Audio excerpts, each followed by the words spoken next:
നമസ്കാരം. 1968 revenue recovery നിയമം ഒരിക്കലും ഒരു സാമൂഹ്യക്ഷേമ നിയമമേ അല്ല. നികുതി കുടിശ്ശികയും വായ്പാ കുടിശ്ശികയും ഭൂമിയിൽ നിന്നുള്ള പൊതു കുടിശ്ശികയായി കണക്കാക്കി ഈടാക്കി എടുക്കുന്നതിന് വേണ്ടിയുള്ള നിയമമാണിത്. കാര്യം അങ്ങനെയായിരിക്കെ തുക ഈടാക്കി കിട്ടാൻ സർക്കാരിനും വായ്പ നൽകിയ സ്ഥാപനങ്ങൾക്കും ഉപയോഗപ്പെടുത്താവുന്ന വ്യവസ്ഥകളാണ് ഈ നിയമത്തിൽ ഉൾച്ചേർത്തിരിക്കുന്നത്. 1985-ലും 2007-ലുമാണ് ഈ നിയമത്തിൽ മുമ്പ് ഭേദഗതി വരുത്തിയിരിക്കുന്നത്. ഈ രണ്ട് ഭേദഗതിയും നിയമത്തിലെ നടപടിക്രമങ്ങളിലെ പോരായ്മകൾ പരിഹരിക്കാൻ വേണ്ടി മാത്രമായിരുന്നു. എന്നാൽ ഇപ്പോഴത്തെ ഭേദഗതിയിലെ വ്യവസ്ഥകൾ കുടിശ്ശികക്കാരുടെ താല്പര്യങ്ങൾ സംരക്ഷിക്കാൻ മാത്രമുള്ളതാണ്. സാധാരണക്കാരും പാവപ്പെട്ടവരുമാണ് കുടിശ്ശികക്കാരായി മാറുന്നത് എന്നതുകൊണ്ടാണ് അവരുടെ താല്പര്യങ്ങൾ സംരക്ഷിക്കാൻ നിയമം ഭേദഗതി ചെയ്യാൻ തീരുമാനിച്ചതും അത്തരത്തിലുള്ള വ്യവസ്ഥകൾ ഭേദഗതിയിൽ ഉൾപ്പെടുത്തിയിരിക്കുന്നത്. ഭേദഗതി നിയമം മാത്രമായി പരിശോധിച്ചു നോക്കുമ്പോഴാണ് ഇതൊരു സാമൂഹ്യക്ഷേമ നിയമമാണെന്ന് വിലയിരുത്താൻ സാധിക്കുന്നത്. നിയമത്തിൽ വ്യവസ്ഥ ഇല്ലാതിരുന്നിട്ട് കൂടി മാനുഷിക പരിഗണനയെ മുൻനിർത്തി കുടിശ്ശിക തുക ഗഡുക്കളാക്കി സർക്കാർ നൽകി വന്നിരിക്കുകയാണ്. എന്നാൽ നിയമത്തിൽ ഇതിന് വ്യവസ്ഥിതി ഇല്ലെന്നും അതുകൊണ്ട് തന്നെ കുടിശ്ശിക തവണകളായി നൽകാൻ പാടില്ല എന്നുള്ള കോടതി വിധി വന്ന സാഹചര്യത്തിലാണ് ഈ ഒരു ഭേദഗതിയുമായി ബന്ധപ്പെട്ട് പുതിയ ചിന്തകൾ ഉണ്ടാകുന്നത്. ഇത്തരമൊരു ഭേദഗതിയുമായി മുന്നോട്ട് പോയപ്പോൾ കുടിശ്ശികക്കാരായ സാധാരണക്കാർ അനുഭവിക്കുന്ന മറ്റു പല ബുദ്ധിമുട്ടുകൾക്കും സങ്കടങ്ങൾക്കുമൊക്കെ ഈ ഭേദഗതിയിലൂടെ പരിഹാരം കാണാൻ LDF സർക്കാർ നിശ്ചയിക്കുകയായിരുന്നു. വായ്പയ്ക്ക് സ്റ്റേ നൽകാനും ഗഡുക്കൾ അനുവദിക്കുന്നതിനും സർക്കാരിന് അധികാരം കൊടുക്കുന്ന വ്യവസ്ഥ കൊണ്ടുവന്നതിന്റെ കൂടെ തന്നെ എല്ലാ റവന്യൂ റിക്കവറി നടപടികൾക്കും മൊറട്ടോറിയം പ്രഖ്യാപിക്കാനുള്ള വ്യവസ്ഥകൾ കൊണ്ടുവന്നതും ഭൂമി ബോട്ടൻ ലാൻഡായി ഏറ്റെടുത്ത് കഴിഞ്ഞിട്ട് പോലും സെറ്റിൽമെന്റ് സ്കീം നടപ്പിലാക്കാമെന്ന വ്യവസ്ഥ കൂടെ കൂട്ടി എന്നാണ് കുടിശ്ശികക്കാരന്റെ ഇഷ്ടങ്ങൾ എന്ന് മനസ്സിലാക്കാം. കുടിശ്ശികക്കാരുടെ സ്ഥാവര വസ്തുക്കൾ സർക്കാരിലേക്ക് ജപ്തി ചെയ്യുകയും മതിയായ വിലയ്ക്ക് ലേലം കൊള്ളാൻ ആളില്ലാതെ വരുന്ന അവസ്ഥയിൽ സർക്കാർ തന്നെ നാമമാത്രമായ തുകയ്ക്ക് ലേലത്തിൽ പിടിച്ച് സർക്കാർ വസ്തുവാക്കി മാറ്റുകയും ചെയ്യുന്നതാണ് ബോട്ടൻ ലാൻഡ്.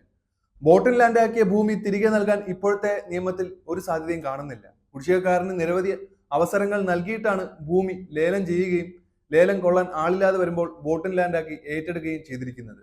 മൂന്നാമതൊരാൾ ഭൂമി ലേലത്തിൽ വാങ്ങിക്കുമ്പോൾ അത് തിരികെ വാങ്ങി കൊടുക്കാൻ സാധിക്കുകയില്ല. എന്നാൽ സർക്കാരോ സ്ഥാപനങ്ങളോ ബോട്ടൻ ലാൻഡ് ആക്കുമ്പോൾ 5 വർഷത്തേക്ക് അത് കൈമാറ്റം ചെയ്യാനോ ഭേദപ്പെടുത്താനോ പാടില്ല എന്നും ഈ ഒരു കാലയളവിനൊടുവിൽ കുടിശ്ശിക അടച്ചാൽ ഭൂമി തിരികെ നൽകണമെന്ന് ഒരു 50A എന്ന വകുപ്പിലൂടെ കൊണ്ടുവന്നതിലൂടെ കുടിശ്ശികക്കാരന്റെ താല്പര്യമാണ് ഇവിടെ സംരക്ഷിക്കപ്പെടുന്നത്. ഇക്കാലയളവിൽ കുടിശ്ശികക്കാരൻ മരണമടഞ്ഞാൽ അനന്തരാവകാശികൾക്കും ഇത്തരത്തിൽ ഭൂമി തിരിച്ചെടുക്കാൻ കഴിയുമെന്ന് വ്യവസ്ഥ കൂടി വിശദീകരണമായി ചേർത്തിട്ടുണ്ട്. റവന്യൂ റിക്കവറിയുടെ പലിശ നിരക്ക് സർക്കാർ 12% നിന്നും 9% കുറച്ചതും കുടിശ്ശികക്കാർക്ക് വേണ്ടി തന്നെയാണ്. 9% കുറവാണ് കരാർ നിരക്കെങ്കിൽ കുറഞ്ഞ നിരക്കിലുള്ള പലിശ നൽകിയാൽ മതിയെന്ന് വളരെ വ്യക്തമായി ഭേദഗതിയിൽ വ്യവസ്ഥ ചെയ്തിട്ടുമുണ്ട്. ഭൂമിയുടെ ലേല വിവരത്തിന് ആവശ്യമായ പ്രചാരണം കിട്ടാത്തത് കാരണം ലേലത്തുക കുറയുന്നുവെന്ന പരാതി പരിഹരിക്കാനാണ് 2 ദിനപത്രങ്ങളിലും വെബ്സൈറ്റിലും ലേല വിവരം പരസ്യപ്പെടുത്തണമെന്ന വ്യവസ്ഥ 12-ാം വകുപ്പിൽ ചേർത്ത് വച്ചിരിക്കുന്നത്.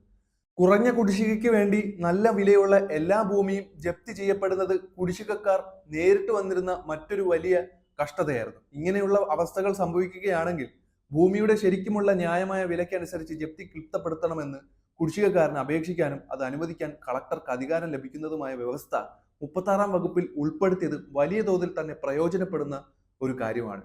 ജപ്തി ചെയ്ത ഭൂമി വിൽപ്പന നടത്താൻ കഴിയാത്തത് കാരണം ഭൂമി വിറ്റ് കുടിശ്ശിക അടയ്ക്കാൻ സാധിക്കാത്ത സാഹചര്യമാണ് ഉണ്ടായിരിക്കുന്നത്. ഇതിന്റെ ഫലമായി ആത്യന്തികമായി ഭൂമി ലേലം ചെയ്യേണ്ടി വരും. ഇതൊഴിവാക്കാനാണ് ഭൂമി ജപ്തി ചെയ്തിട്ടുണ്ടെങ്കിൽ പോലും അത് വിൽപ്പന നടത്താൻ കുടിശ്ശികക്കാരന് അനുവാദം നൽകുന്ന വ്യവസ്ഥ 44-ാം വകുപ്പിൽ ചേർത്തിരിക്കുന്നത്.